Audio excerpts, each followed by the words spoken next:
Like so many authors, I dreamed of a traditionally publishing book deal.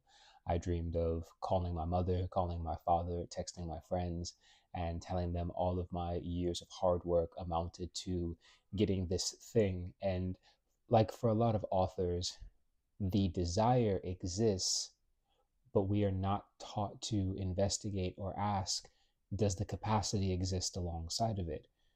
We want the thing, but we never ask ourselves if we have the ability to hold it should we receive it.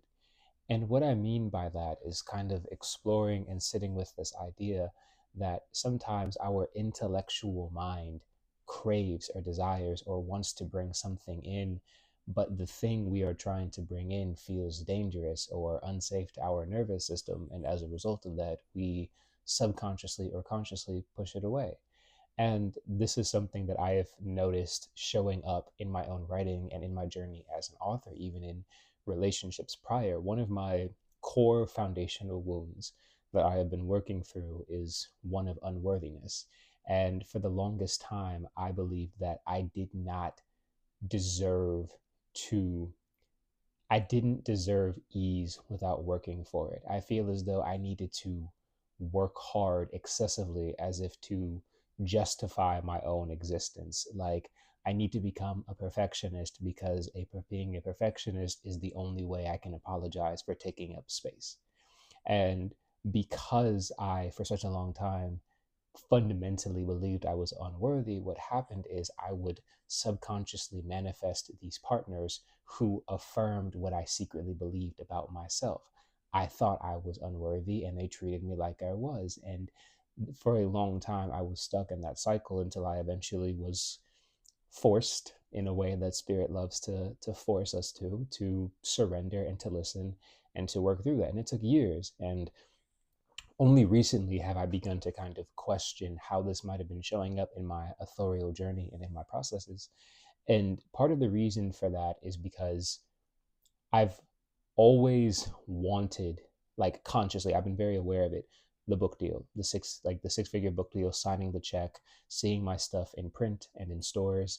And underneath that, there has always been a part of me that's like, hmm, there's been the presence of resistance, and I was not sure why. And it wasn't until I had a very powerful conversation with my mentor a few weeks ago, in which he told me that systems are nothing more than stories we tell ourselves. I had to pause and I had to really sit with that.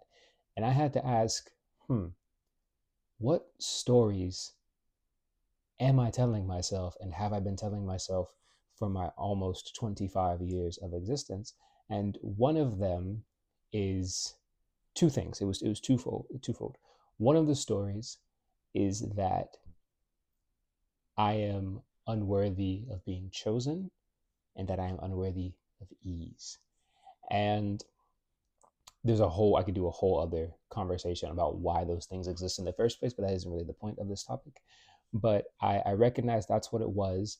And then I did a very powerful and uncomfortable thing. I recognized the story, I named it, and I do this thing where I'll have like a conversation with myself. And then, the part of me says, I am unworthy of being chosen. And then the other part of me is like, okay, says who? Or even more powerfully, why? You know?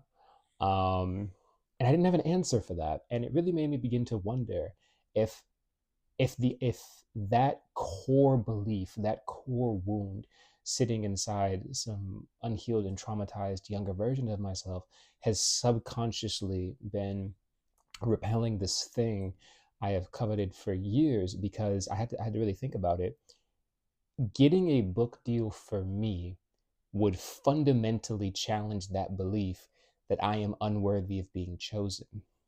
And the reason for that is because in order to get a book deal, a lot of different things have to happen. There's like in 2025, there's typically one of three ways you can get a book deal. The first is the most common path, and that's you query your book, you get some agents, your agents take your book, you guys go through some edits, they go on submission to editors, and editor decides, hey, I want to get this book.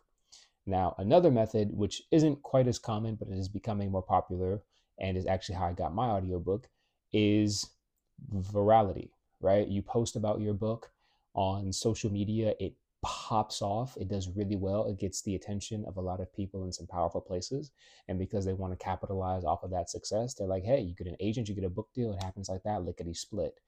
Now, the third option, whilst not as common as the other two, it still happens. And this is when you have an author who indie publishes and they have so much success indie publishing that a publisher reaches out to them and they're like, hey, we would love to buy your books and like repurpose them or repackage them as print. That's usually what happens. So those are like the three avenues. The primary one though, option one, is what I wanted. I wanted an agent. I wanted to go on submission. I wanted like to be at a big five publisher. No, I wanted to be at Orbit or at Tor because that's where my favorite authors. N.K. Jemisin is with Orbit, Tamsin is with Tor, and because I write fantasy, I really wanted to have access to the same editorial resources that two of my literary favorites of all time have. And I did get my book deal through option two. It was audiobook only, but I made a video. My editor at the imprint of Simon & Schuster saw it. He reached out to me and he's like, hey, I want this. Sent me a contract, and I had a book deal in like a week. Bypassed the need for having an author, but that's getting besides the point. I realized that option one felt unsafe and dangerous in my nervous system because if I had an agent or if I got a book deal, what that meant, like a traditionally published book deal from an editor, oh, that meant these people see me. That meant they chose me. That means I'm worthy of receiving this thing. That means I am deserving of it. And if I was not worthy, why would they choose me? And because I think that part of me, that hurt, wounded part of me, does not want to be forced to have to reckon with itself, it has subconsciously been pushing that desire away. And for the longest time, like a lot of young people, especially a lot of young Black and brown men, we are not given the tools or invited to sit with our own emotions long enough to see what lives underneath them. So I always joke when I say this, but something I've had to learn to do is talk myself through it. Because when something begins to feel unsafe or dangerous in my body, I have kind of conditioned myself to just push through it or ignore it. But now I will sit, I'll place a hand on my chest, I'll take some deep breaths, I'll do some vagus nerve activation, like humming in my throat or massaging my inner ears, because that stimulates the vagus nerve. And I calm myself down and I have to affirm that I am safe, that I am okay, that I'm not in danger, that I'm not in this state of fight or flight. Because I think what happens when, for me personally, is that so many years of just ignoring my body trying to communicate with me just kind of conditioned my nervous system to believe that, oh, okay, I don't trust him enough to listen to me when I tell him I'm afraid. So because he's not going to listen to me, I'm just going to push away everything that could potentially hurt me because he doesn't want to listen to what I'm trying to tell him. And I believe everything comes back to energy, right? Things are energetic. So I think despite how much I queried, or the fact that I know editors and I know agents personally, and I know traditionally published authors, all of whom tried to help me, I think because there was such a strong part of me and a powerful part of me that was actively resisting what I was trying to bring in, I was ultimately unable to do the thing. And now I'm in a place of, instead of working against my nervous system, I'm trying to work with it, because the mind can tell itself that it's safe. You can think, I'm safe, I'm not in fight or flight. You can think that as many times as you want to. But if the body feels something different, it doesn't matter, because you cannot gaslight yourself out of what your body is feeling in that moment. And as long as the body feels dangerous or unsafe, it's going to continue to exist in a state of hypervigilance like mine was doing.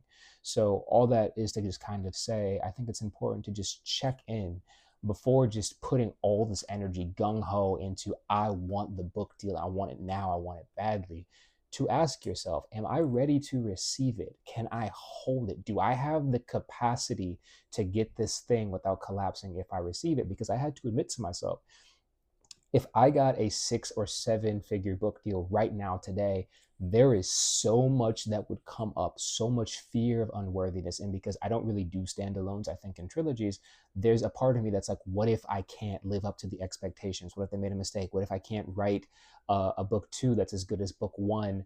Or, all these different things that come up. What if I can't do it again? What if I have so much success and it's not replicable? What if? And there's all these fears surrounding being seen that I need to sit with and that I need to work through. And not to say I have completely healed from it, because it's an ongoing journey and healing is non-linear, right? But there are things that I need to address, so that way, when I do receive the book deal, if that's in my path, if that's in alignment for my highest and greatest good, I have enough regulatory tools to not feel calm all the time. That isn't the goal. The goal is to be able to bring myself back down to that baseline of regulation, so I'm not, inwardly collapsing or just going into like extreme nervous system dysregulation and emotional overload. So I would invite everyone, all the authors, to really, again, like I've already said, ask yourself if you have capacity for the thing. Sit with yourself, journal about it, meditate it, do whatever it is that is necessary for you to get to the root of that question and to kind of just hold space for it. Because the answer that you feel, not think, what you feel in your body will let you know where you're at and what needs to be done, so you can get to a place where you are ready to receive and hold the things you are trying to call in without fear of chaos or collapse. So that's all I got for you today. I hope this is useful. I hope this was helpful, and I will catch you guys later. So peace out.